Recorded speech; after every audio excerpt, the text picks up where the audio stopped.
La vidéo que je fais aujourd'hui, c'est une vidéo qui a pour objectif d'aider, de sensibiliser, d'améliorer la culture générale de certains, parce que j'ai tourné une vidéo où j'expliquais, où je présentais un scandale que le Gabon est en train de vivre actuellement, et c'est le scandale pétrolier le plus grave. C'est-à-dire qu'une société gabonaise qui a perdu l'équivalent de 556 000 barils de pétrole à cause d'une fuite dans un terminal, le terminal qui se trouve au Cap Lopez à Port-Gentil. Donc ce terminal-là a la particularité d'être le seul connecté à la société gabonaise de raffinerie. Et cette société, comme on l'appelle Sogara, elle a pour mission justement de raffiner une partie du pétrole brut produit par le Gabon pour pouvoir desservir la population gabonaise, le marché national. Donc, comme vous comprenez bien, cette société de raffinerie n'est connectée qu'avec la centrale, qu'avec le terminal du Cap Lopez, qui est le plus gros de tous les trois terminaux de stockage de pétrole brut produit par le Gabon. Donc, j'ai parlé de cela dans la vidéo précédente. Si vous ne l'avez pas vu, regardez juste ici. Vous rentrez dans le titre de cette vidéo pour aller voir cette vidéo-là. Et les réactions de certains Gabonais ont été de me dire en quoi cela nous concerne si le Gabon, une société gabonaise, une société pétrolière gabonaise perdait 37 milliards de francs CFA, ça ne nous concerne pas. Et puis de toutes les façons, on ne voit jamais où va cet argent. Ça ne change rien au quotidien des Gabonais. Et donc je me suis dit, j'ai finalement compris que beaucoup de personnes ne comprennent pas l'utilité du pétrole dans un pays, mais surtout son implication, son influence dans les secteurs d'activité d'un pays. Et donc l'objectif de cette vidéo, c'est de non seulement présenter à quoi sert le pétrole, ensuite quel est son impact, son influence dans une économie, et après, par rapport justement à ce scandale-là, donner quelques solutions que le gouvernement gabonais pourrait utiliser, quelques alternatives que le gouvernement gabonais pourrait utiliser pour pouvoir pallier à cette difficulté-là, à cet accident. Donc, regardez la vidéo jusqu'à la fin et vous attends surtout vos commentaires dans cette vidéo-là parce que je vais émettre une série d'hypothèses et si ces hypothèses sont mal formulées ou erronées pour certains d'entre vous, merci de me corriger en commentaire parce que c'est aussi ça le but de cette chaîne. C'est un corps de garde où chacun peut émettre son avis, peut apporter des améliorations, des corrections dans le respect de la chose. Donc, on se retrouve après le générique.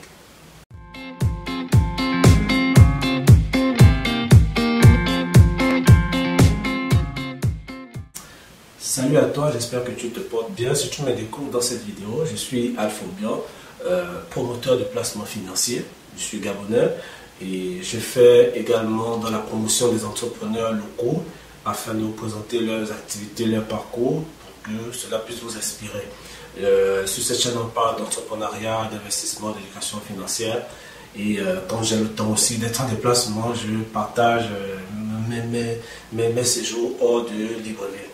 Donc aujourd'hui, comme je disais, on va parler du pétrole, à quoi il sert, son implication dans une société, le risque que le Gabon court si la situation n'est pas très vite réglée au niveau du terminal du Cap Lopez.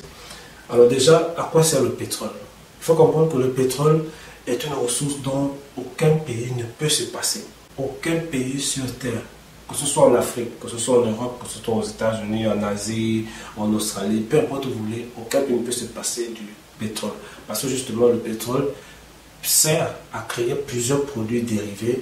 Le pétrole est impliqué dans plusieurs industries du monde et il est impliqué dans l'économie générale d'une société. Et c'est ce dont on va parler dans cette vidéo. Donc, premièrement, qu'est-ce qu'on fait avec le pétrole? Le pétrole permet de Le pétrole brut, il permet de produire le pétrole lampant, le pétrole qu'on retrouve dans les stations de service. Il nous permet d'obtenir du diesel, du gasoil. Il nous permet d'obtenir de l'essence. Il nous permet d'obtenir du kérosène pour l'aviation. Et là, on est dans le domaine des hydrocarbures. Maintenant, le pétrole, il sert aussi au niveau du domaine routier. Il sert à fabriquer le goudron, le bitume. Le goudron que vous voyez partout, c'est un produit dérivé du pétrole. Le pétrole sert surtout aussi, ceux qui ne le savent pas, le pétrole il sert dans la fabrication du gaz butane que nous utilisons dans nos ménages, dans nos foyers, dans nos maisons aujourd'hui. C'est ce à quoi sert le pétrole. Ce sont les différents produits dérivés qu'on obtient après extraction du pétrole brut.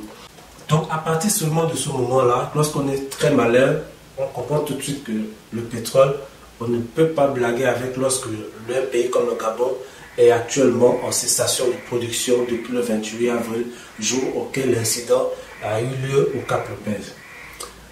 Alors donc, si vous avez compris cela, vous comprenez bien qu'on ne peut pas se passer du pétrole.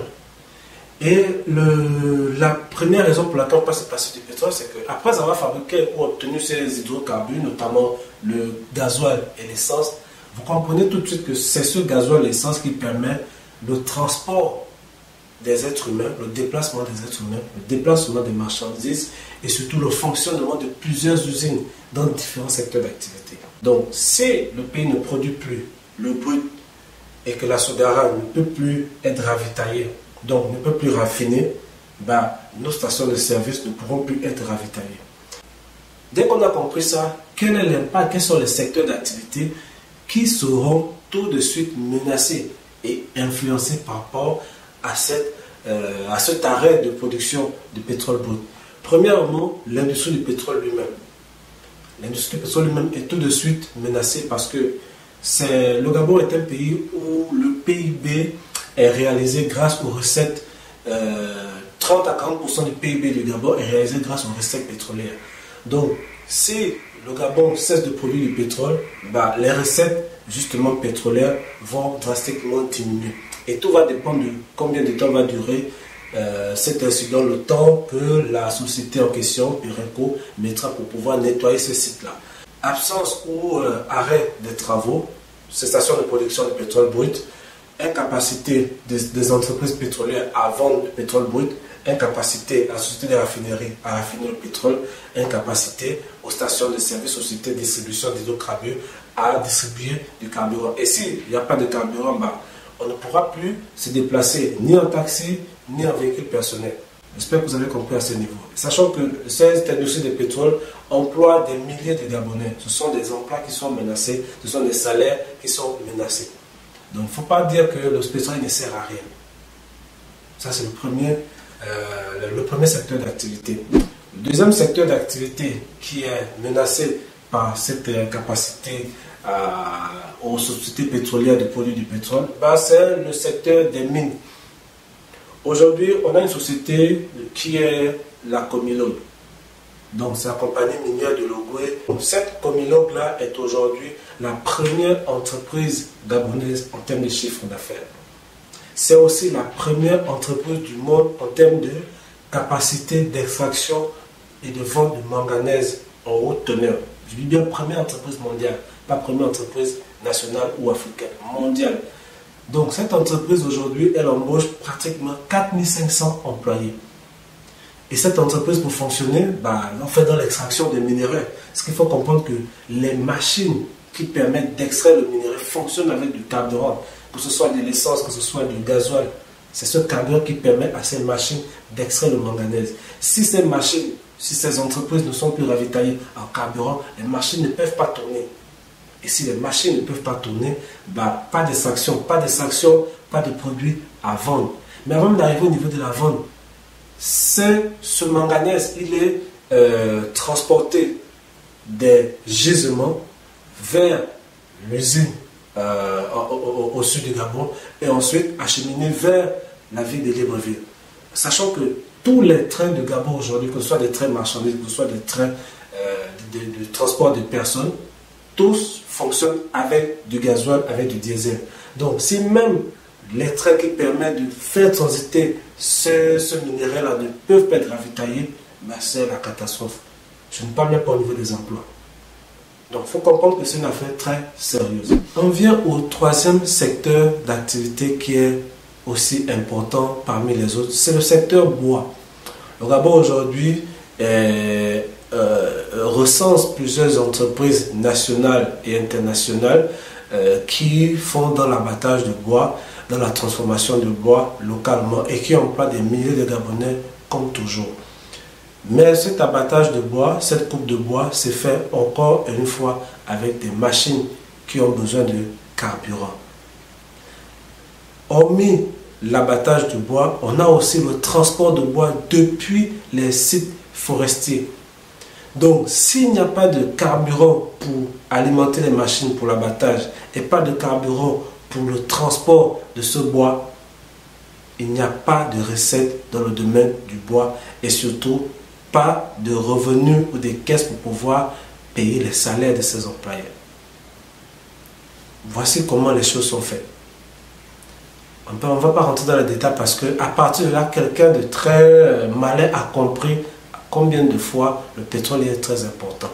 Mais là encore, vous allez me dire, certains vont dire, oui, moi je ne travaille pas dans le pétrole, oui, je ne travaille pas dans les mines, oui, je ne travaille pas dans le secteur bois, donc ça ne me concerne pas. Ok, mais allons-y sur un secteur d'activité où la vie de tout Gabonais est impliquée. C'est le secteur de l'énergie. On voit ici l'eau et le courant électrique. Au Gabon, la société d'eau et d'énergie, la SEG, qui est la société qui a le monopole pour ces ressources-là. Mais les machines de la SEG fonctionnent avec quoi, d'après vous? Les machines de la SEG, que ce soit les barrages hydrauliques, que ce soit les centrales électriques, tous fonctionnent avec du carburant, du gasoil et de l'essence. S'il n'y a pas de gasoil, s'il n'y a pas d'essence, les turbines dans les barrages hydroélectriques ne pourront pas tourner. Donc on ne pourra pas transformer l'énergie hydraulique en énergie électrique. Il faut comprendre que si cela ne se fait pas pendant un moment, on va avoir des problèmes dans la desserte en eau, même si on en a déjà. Vous me direz, oui, déjà, il n'y a pas d'eau à Libreville. Oui, d'accord, mais ce n'est pas partout où il n'y a pas d'eau. Mais là, la situation sera encore plus grave, au point où même des quartiers, des zones de résidence qui n'ont jamais eu de problème d'eau, peuvent avoir des problèmes d'eau. N'en parlons plus de courant. Si la SEG ne peut pas produire de courant, ce sont des milliers et milliers de ménages qui ne pourront pas être électrifiés. Et on sait tous l'importance du courant dans une société, dans un ménage. Là encore, je parle des ménages, mais même des entreprises aujourd'hui. Dites-moi quelle entreprise peut fonctionner sans courant électrique, sans eau. Il n'y en a pas. Donc ne prenez pas l'affaire à la légère parce que oui, nous n'apprécions pas forcément la gestion du gouvernement, mais attention, il y a des choses sur lesquelles on ne devrait pas blaguer. Il y a des choses sur lesquelles on ne devrait pas s'amuser lorsqu'il y a un scandale dessus, lorsqu'il y a un problème dessus. Ne blaguons pas avec le pétrole. Donc, je disais que si la SEG a des problèmes de production d'eau et d'énergie, on rentre tout de suite dans une crise sociale et économique.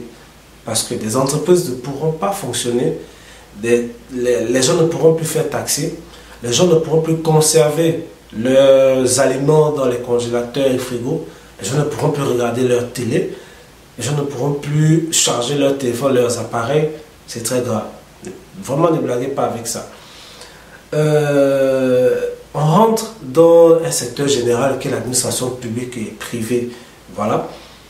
Mais là encore, si les gens ne peuvent pas se déplacer par le moyen de taxi et ne peuvent pas ravitailler leur véhicule en carburant, comment les gens se rendent au boulot? Comment les gens se rendront dans leurs activités ici et là, à gauche, à droite? Parce qu'il y a des gens dont la maison est séparée de son boulot, c'est pratiquement 5 à 10 km. La personne se rend comment au boulot? Parce qu'il n'y a pas les moyens de transport, parce qu'il n'y a pas de carburant, parce qu'il y a des ruptures de stock de carburant dans les stations de service. Donc voilà à minima les risques auxquels nous sommes confrontés dans cette affaire. Donc vraiment, dire que ça ne nous concerne pas, faites attention les amis. Prions surtout que ce problème soit réglé dans les délais les plus brefs. Ce qui sera difficilement atteignable parce que le Gabon ne dispose pas de l'équipement technique qui permet de nettoyer plus de 556 000 barils de pétrole brut. Le Gabon ne dispose pas de cet équipement-là. Pour pouvoir nettoyer tout ça, le Gabon va devoir faire appel à une expertise internationale. Et il y aura un temps de réception de la commande, de la demande, un temps de validation, les accords, un temps d'acheminement du matériel sur site, un temps de nettoyage, un temps de départ, etc. Ça peut prendre 1 mois, 2 mois, 3 mois. Donc, durant tout ce temps, et même à l'heure actuelle, depuis le 28 avril, le Gabon ne produit pas de pétrole brut. Le Gabon ne vend pas de pétrole. Le Gabon ne raffine pas de pétrole. Donc, vous ne pouvez pas prendre cette affaire à la légère. Donc, quelles sont les solutions finalement? La première solution, qui parfois a souvent été utilisée par le gouvernement gabonais, c'est le rachat de pétrole, de carburant déjà raffiné à l'extérieur du pays. Donc, il arrive que le Gabon achète du diesel, du gasoil, de l'essence ou du pétrole à l'extérieur pour pouvoir renforcer son stock en interne, en local. Mais ça, ce n'est pas à tout le monde que le Gabon le fait. Ce n'est pas à tout le monde que le Gabon le fait. Donc, ça, c'est la première solution. La deuxième solution, c'est une solution vraiment lointaine. C'est une solution lointaine. Il va falloir que le Gabon trouve soit le moyen de créer une autre unité de raffinerie proche des autres terminaux de stockage de pétrole brut qui sont à Gamba et en offshore. Je ne sais pas comment ils vont le faire, mais il faut que le Gabon pense déjà à le faire. Voilà. Quelle autre solution? C'est la solution sociale. Il va falloir qu'on trouve un moyen de s'adapter à cette situation. Et cela ne se fera pas comme ça au tic au tac. Cela ne se fera pas comme ça au tic au tac. Comme je vous dis, le plus important, c'est que cette situation soit réglée dans les plus brefs délais. Mais plus ça va mettre du temps, plus les choses vont aller de mal en pire. Pour le moment, au moment où je tourne cette vidéo, au moment où vous la verrez, on ne ressent encore rien. Mais dans une semaine, dans 2 semaines, quand on va commencer à voir les stations de service dire que pas d'essence, pas de gasoil, pas de pétrole, pas de gaz butane, là ça va commencer à faire mal. Et c'est là où les personnes qui sont un peu distraites par d'autres activités vont se reconcentrer sur ce problème-là. Parce que pour le moment, l'impression que cela donne, c'est que les gens ne s'y intéressent pas. Les gens ne s'y intéressent pas. Donc, voilà ce que je voulais vous dire.